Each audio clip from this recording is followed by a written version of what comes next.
A village in the mountains has been suffering constant attacks from an S-rank Fenrir, so they spent all of their savings to hire an SS-rank party to defeat it. The members of Flaming Dragon Fang are some of the strongest adventurers in the world, each with their own unique strengths.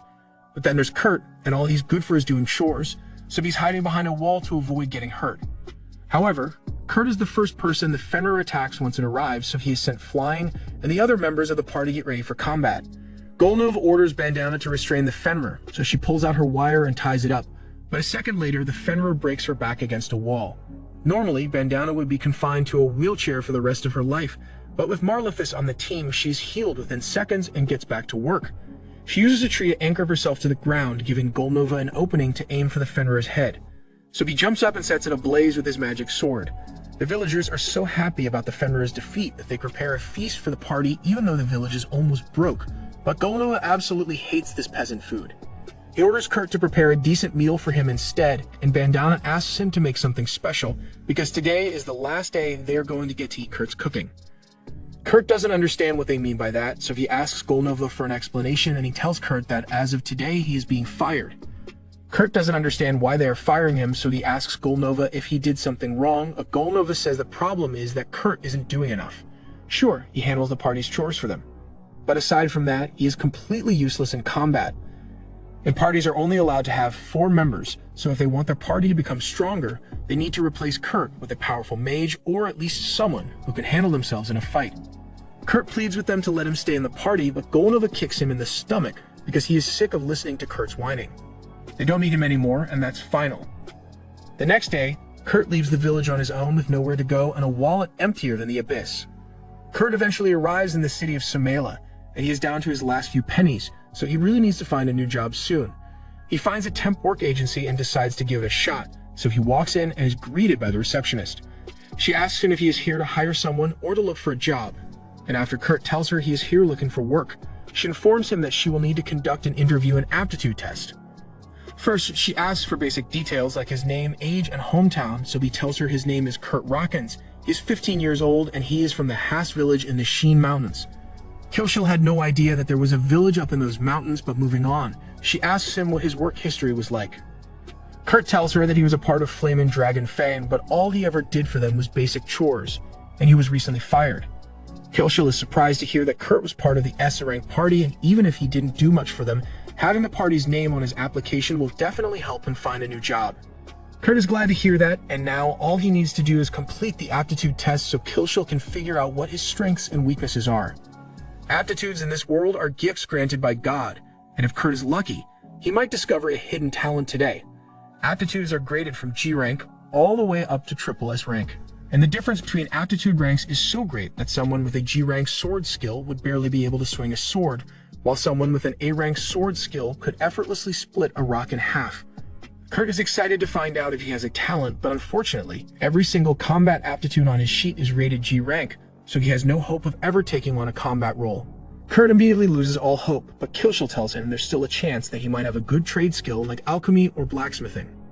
Although the technician who handles those aptitude tests is currently on vacation, so Kurt will have to come back next week to be evaluated. Kurt tells her he won't last that long because he's one loaf of bread away from being penniless, so he really needs to find a job today. Kilshil understands Kurt's situation, so she asks him to try lifting one of those sandbags over there. Kurt gives it a shot, and as he puts his hands on the bag, he gets a strange sensation, almost like the sand drained a bit of his mana. Anyway, he lifts the bag, and since he is strong enough to do that, Kilshil thinks he should be able to handle construction work. She tells him that Margraviate of Takon is currently recruiting workers to help repair the city walls, so Kurt should be able to get a job there if she writes a letter of recommendation for him. Kurt is grateful for her help, so he immediately heads out to meet the Margrave. The Margrave sees the letter saying that Kurt wants to work here, but he honestly doesn't think Kurt looks like he can handle construction work. But then again, he needs all the hands he can get, so he decides to give Kurt a chance. He tells him to mix up some cement and use it to repair the wall, and his pay will be determined by how much work he puts in. The Margrave will be back to check on Kurt's progress later, and he tells him that he had better get to work soon, because if he hasn't used at least half a barrel of cement by the time the Margrave is back, his pay is going to be low. Kurt wants to ask a question because the Margrave never mentioned anything about pouring mana into the cement to strengthen it, but he decides to stay quiet because it's probably common knowledge. Still, He's surprised that the quota is only half a barrel of cement, because that seems way too easy, so Kurt decides to use as much cement as he can before the Margrave returns. By the time the Margrave is back, he is shocked to see that Kurt has already finished an entire section of the wall. Kurt apologizes to him because he could have done more, but he ran out of cement halfway through. The Margrave is still having a hard time believing that Kurt really repaired over a third of the huge western wall, so he asks Kurt how he managed to repair the top of the wall, and Kurt explains that he just threw the cement up there and used a stick to smooth it out. Normally, the Margrave would call Kurt a liar because that sounds impossible, but Kurt clearly managed to make it work, so he has to be telling the truth. He asks Kurt how long he plans to work here, and Kurt says he just needs the job for a week, and the Margrave is glad to hear that. He tells Kurt that he has done enough work for today so he can go home now. He doesn't have enough money on him to pay Kurt for all the work he did, so he hands him a small pouch of money and promises to send him the rest through the temp agency. Kurt is amazed because even the small pouch has more money in it than he ever could have made when he was working for the hero party. Over the next few days, Kurt continues to work hard on repairing the wall, but all of a sudden, the Margrave tells him he is being fired. Kurt asks why, so the Margrave explains that the wall repairs were supposed to provide work for people in poverty, but Kurt is way too efficient, so if he keeps working here, then there will be no work left for anyone else. He isn't mad at Kurt or anything, but from what he has seen, Kurt's ability is at least double S rank, if not triple S rank, so he would be better off working on the royal capital or something. He gives Kurt a lump sum payment as compensation for being fired so suddenly and walks off. But Kurt completely misunderstood the situation and thinks the Margrave just wanted to get rid of him for being a terrible worker. He heads back to the temp agency and meets with Skillful to tell her he got fired, and it's still going to take a few days before Kurt can have his trade attributes appraised. Just then, they hear a commotion over at the front desk, and it looks like a girl is trying to set up a recruitment ad, but the receptionist at the desk tells her that no one would agree to work under such terrible conditions with what she's offering. Even so, the girl keeps insisting that the receptionist should try to find someone, and she's starting to cause a disturbance, so Skillful goes over to see what the problem is.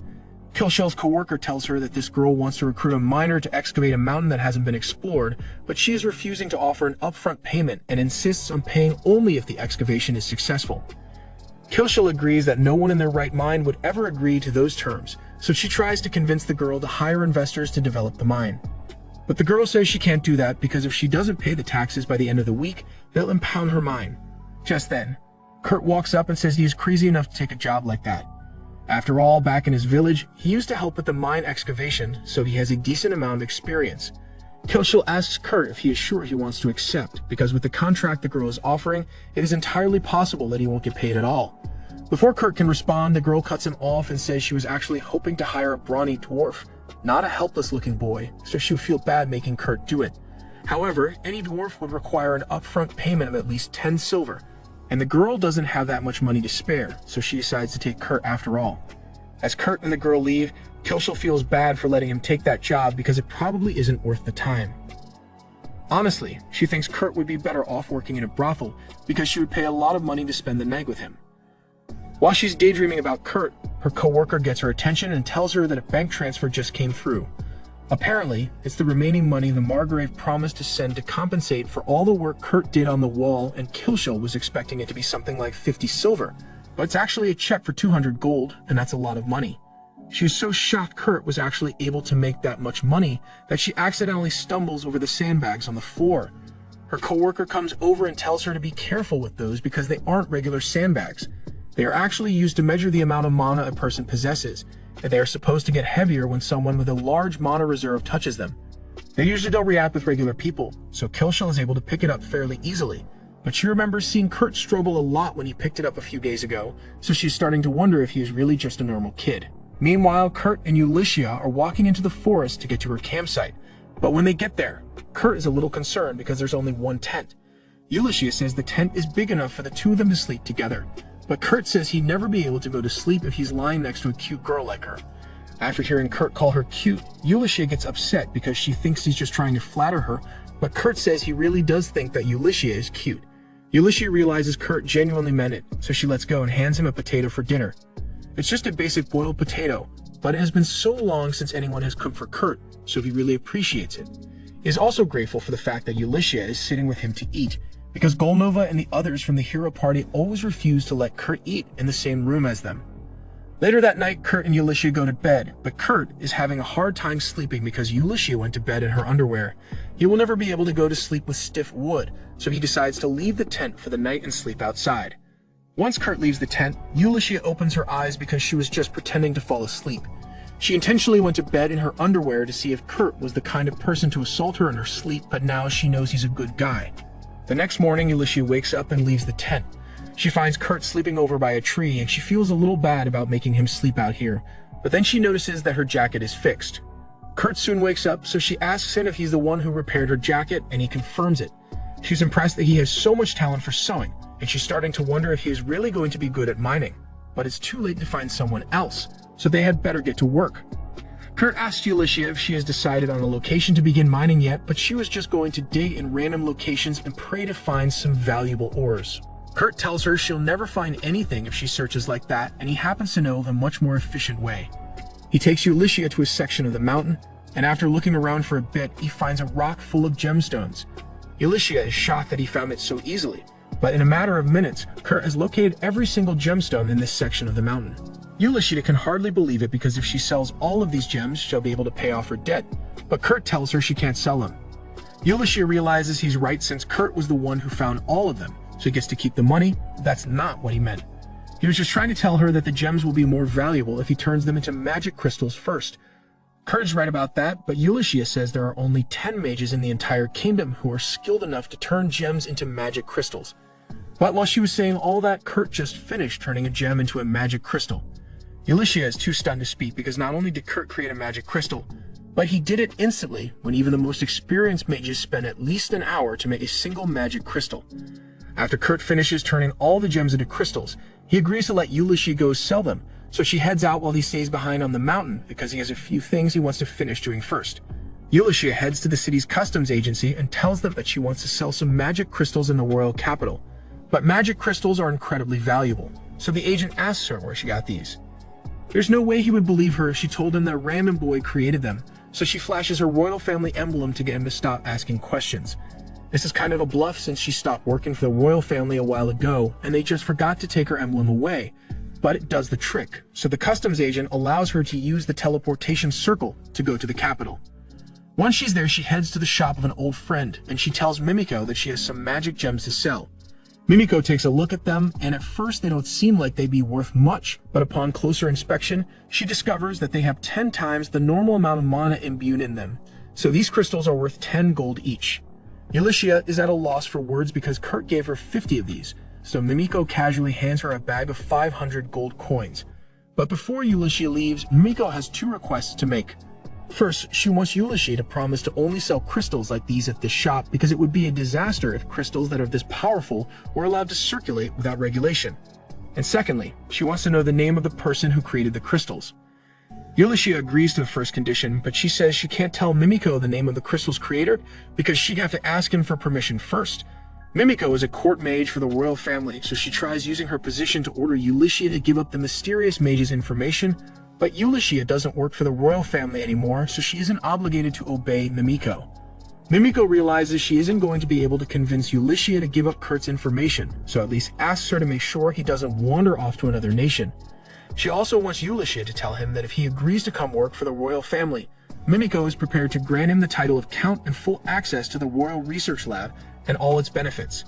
Ulysses then leaves Mimiko's shop, and the next morning she returns to the mountain to meet up with Kurt, but she is shocked to find that Kurt built a whole ass house in the time she was gone. This was the end of episode 1. Subscribe to not miss the next part.